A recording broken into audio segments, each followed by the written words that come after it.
Magandang araw mga kaibigan. May naiwan pa sa aking dark chocolate. Okay, sa mga kapwa ko seniors, this is good for our health. Yung gustong mag-order, i-text or tawagan lang itong cellphone number na ito. 0916-900-0997. Okay, pag-usapan natin ngayon ang kalagayan ng mga senior citizens. Karamihan sa aking mga subscribers, viewers, ay kaparehas kong senior citizen. Naku po, ang ating Pangulong Marcos naghanda ng magandang pangako o plano para sa mga senior citizens. So, anong klaseng pangako o plano ito? Kaparehas ba sa 20 pesos per kilogram na bigas? O maganda? Matutupad kaya o maipapako? Okay, so, ito po ang plano o pangako. Sa Philippine Star News, Marcos launches 5-year plan to address seniors' needs. Wow, palakpak naman yan. 5-year hanggang katapusan ng kanyang termino, nakalatay na ang kanyang plano paano tutugunan ang pangangailangan ng mga elderly. So ano yung plano? Tinawag na Philippine Plan of Action for Senior Citizens 2023 to 2028. So ano ang objective? Ano ang layunin ng planong ito? To create an inclusive and AIDS-friendly society. Ano ba yun? Hindi ko maintindihan. Inclusive. Ibig sabihin, lahat kasama. Okay? AIDS-friendly. Ibig sabihin, kahit senior ka na, ay inaasikaso ka pa rin. Iyon ang naintindihan ko. Okay. How many senior citizens do we have in our country? According to data ng statistics, there are 9.2 million senior citizens. So, halos 10% sa ating population. Okay. So, ito po ang statement ng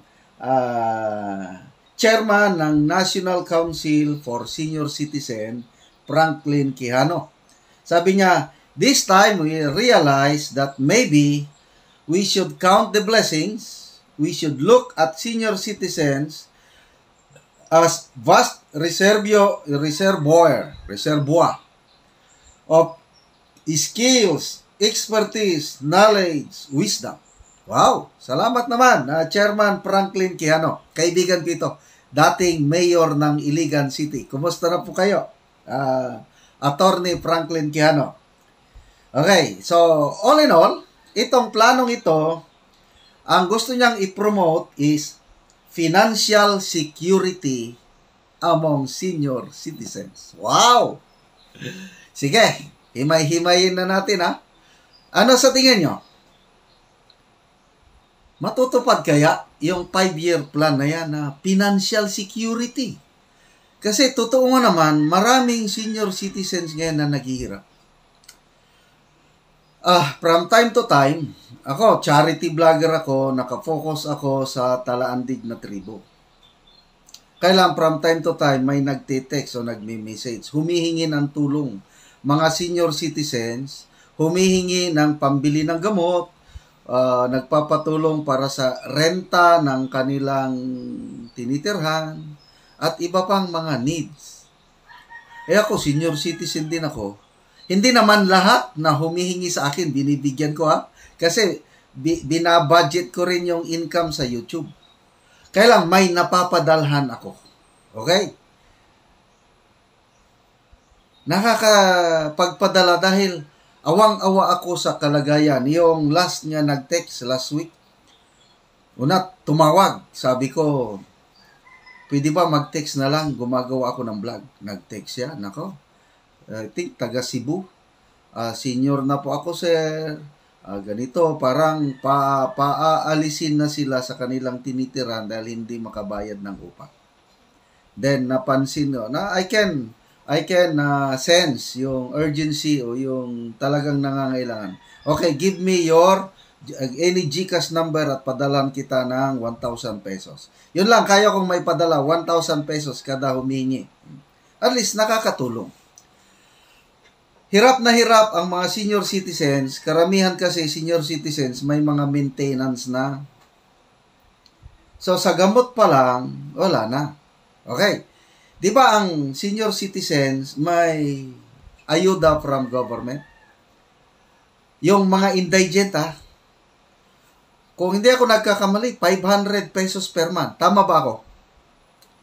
Tapos, merong batas na naipasa panahon pa ni Tatay Digong na nag-increase sa tulong maging 1,000 pesos. Supposed to be mag-start 2023. Kailan alam nyo?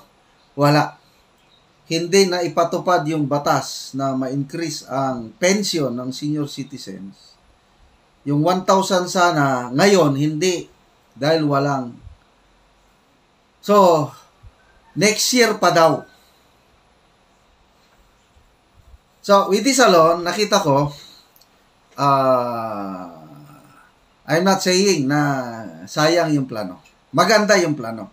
But, kailangan mo ng commitment. Yung may puso ba, may malasakit para maisakatuparan. Kasi, plano lang yan eh. Batas nga. Ayun, batas mandating government to increase the pension, magiging 1,000, hindi pa napaipatupad. How much more itong plano, 5-year, na pinagmamalaki ng bagong Pilipinas ni PBBM, 5-year plan para tulungan ang mga senior citizens magkaroon ng financial security. Ambot na lang sa Bisaya. Ambot, aywan ko. Baka maitulad na naman pangako sa bigas. Siguro magandang mag-compose ako. Pangako sa'yo, ipaglalaban ko. Kasi ang ating Pangulong, ang galing mangako. He is a very promising president. Okay lang sana yung promising, yung lot of potential na gagawa ng mabuti. Yan, promising. Pag sinabihan ka, you are a very promising businessman. May pag-asa ka. Kailangan itong presidente natin, promising president, puros pangako, karamihan na ipapako. Ano yung mga pangako niya? Isa-isayin natin. Pangako ng 20 pesos per kilogram na bigas, naging 60. Ngayon, ginawa niyang 41. Nako, ang dami kong feedback na natatanggap ngayon. Yung 41 pesos na bigas, hinasahaluan ng mga nadugmok o sirang-sirang bigas na may amoy na tapos mahirap kainin. Yun ang feedback na natatanggap ko through comments. So, wala, kalukuhan.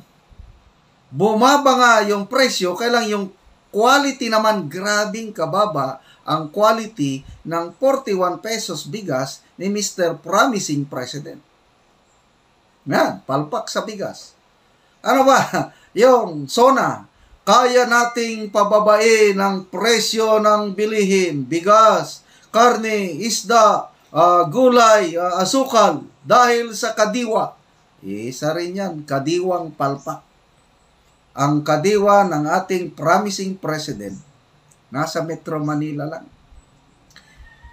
Ang dami kong comments na nababasa. Wala sa amin sa Samar, wala sa Leyte, wala sa Pangasinan, wala sa amin sa Northern Mindanao. Ang tagal ko nang naghahanap ng kadiwa, wala akong mahanap. Ano ba? Yung hoarders and smugglers, your days are numbered. O, di ba? Parang promise din yon. Hanggang ngayon, wala pang nakakasuhan. May kinasuhan daw, kailang ayaw naman nilang banggitin ang pangalan. Anong klaseng kaso yan? Ano pa? Ang daming mga pangako. Bayan, babangon muli. Pangako rin yun. Ang pangarap nyo, pangarap ko. Ay, nako. Okay, balik tayo sa senior citizen. Di ba may unang batas na naipasa na giving 1 million sa isang senior citizen na makaabot ng 101 years old. Again, that's isang kalukuhan na batas. Bakit hintayin mo pa ng 101? Dapat 100. Pwede na. Bakit? Kakaunti ang mga tao na makaabot ng 101. Kahit ngayong 100, kakaunti na nga. Kaya kalukuhan itong mga batas na ginagawa ng ating mga mambabatas. Ang aking auntie, 98 years old, umaasa kami na makaabot siya ng 100, but wala na. Bago lang siyang binawian ng Panginoon ng buhay. Wala na. So, maganda ang plano. Kailangan ang plano, I'm sorry to say, pampapugi lang yan na plano ng PBBBM admin to pakita na mahal nila ang mga senior citizens. But in reality, to me, hindi. Kasi kung talagang mahal ng Pangulo ang senior citizens, sana hindi na siya nanood ng F1 Grand Prix sa Singapore. 410,000 pesos ang ticket niya. Nandyan pa si First Lady, nandyan si Speaker Romualdez, Congressman Marcos, nandyan ang mga gabinete, nandyan ang mga security. So, ilang milyon ang ginastos. Mahiya naman kayo, Mr. Pangulo. Ano pa, biyahe nyo sa abroad, billions na ang nagagastos nyo. Kakaunti pa ang nahikayat nyong foreign investors. Kung gumastos kayo, parang pera ninyo ang ginagastos ninyo. Pera yan ng mga taong bayan kasama ng senior citizen. Patunayan nyo na mahal nyo ang senior citizen. Ibigay nyo na yung 1,000 na increase. Baka next year, wala pa. So, I'm sorry mga kapwa ko senior citizen. Ako, sa awa ng Diyos, hindi ako apektado sa mga ganyan. Kayo po ang aking inaalala na sana pagtuunan kayo ng mas magandang pansin ng ating gobyernong ito.